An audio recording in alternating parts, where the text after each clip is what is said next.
This is the story of how the little guy beat the big guy at his own game.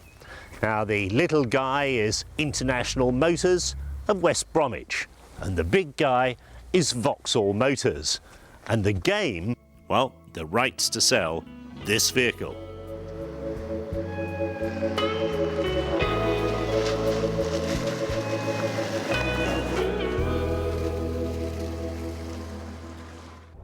Now, back in 1987, International Motors first launched the Trooper. It rapidly won a good reputation for reliability and toughness. It was cheaper than a Land Cruiser or a Shogun, and more comfortable than a basic Land Rover.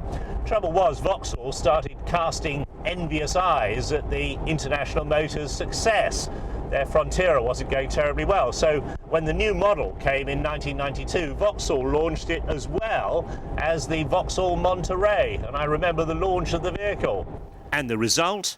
Well, here we are in Bonnie, Scotland again, with the new Isuzu Trooper sold through International Motors of West Bromwich. Vauxhall will still sell you a Monterey. In fact, they'd be delighted to sell you one. They've still got a lot of last year's models to shift. But General Motors, which owns Vauxhall and 37% of Isuzu, has allowed International Motors to launch the new vehicle. 3 trim levels, standard, duty and citation. 2 body styles, short wheelbase like this and long wheelbase. And 2 new engines. This is the new petrol engine, a 3.5 litre double overhead camshaft V6, 24 valves, developing 215 brake horsepower. That's enough to give it a maximum speed of 112 miles an hour and a sub 10-second 0 to 60 time. But the really big news is the new diesel engine, the first pressurized rail injection diesel in a passenger car in the UK. Developed by Caterpillar, the earth-moving people, it means that the diesel is in a pressurised rail on top of the engine, and electronic injectors put precisely the right amount of fuel into each cylinder. And pretty massive cylinders they are too. This is a 3-litre engine, and it's only a 4-cylinder.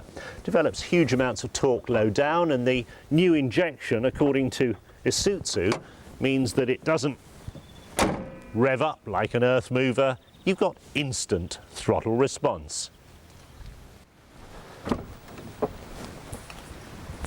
Quite a functional interior. They haven't forgotten their roots as working vehicles, and in fact the van version is still available. Looks pretty utilitarian, quite bare plastic, but quite a high level of interior equipment. Rather messy design, and thankfully avoiding the fake wood that you see in so many of these allegedly luxury 4x4s. But the real test of something like this is, how does it go off-road?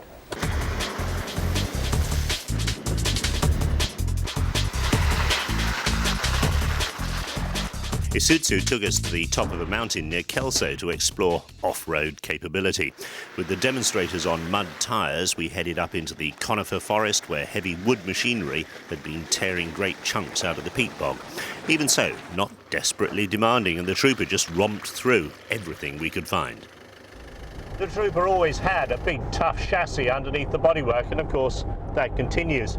However, they've been playing around with the spring rates and the damper rates and the stiffness of the anti-roll bars. And in addition to that, they've also moved the wheels out slightly on the body. In other words, it's got a wider track. The result is that it's got a more predictable ride on the road. It feels as though it goes in a straight line now, whereas before, like a lot of big 4x4s, it tended to sort of move around on the road and need constant steering correction. Changes in the transmission department too. There's now a fascia mounted switch, so you can select 4-wheel drive in high range at any speed on the move up to 62 miles an hour. As before, selection of low range is by this lever down on the transmission tunnel. There's a new automatic gearbox, 3-speed with an overdrive ratio, and it's interesting that Isuzu say this vehicle is quicker to 60 miles an hour in automatic form than it is in manual gearbox form, and that's against the industry norm. Must be something to do with the truck-like gearbox. Prices? Well, the range runs from 19,000 to 26,650. The Isuzu Trooper, okay, it's faster and smoother than its predecessors, but at heart it's still a vehicle that really could work for its living, if you need it to. It hasn't quite joined the carpet, leather and walnut set. Good.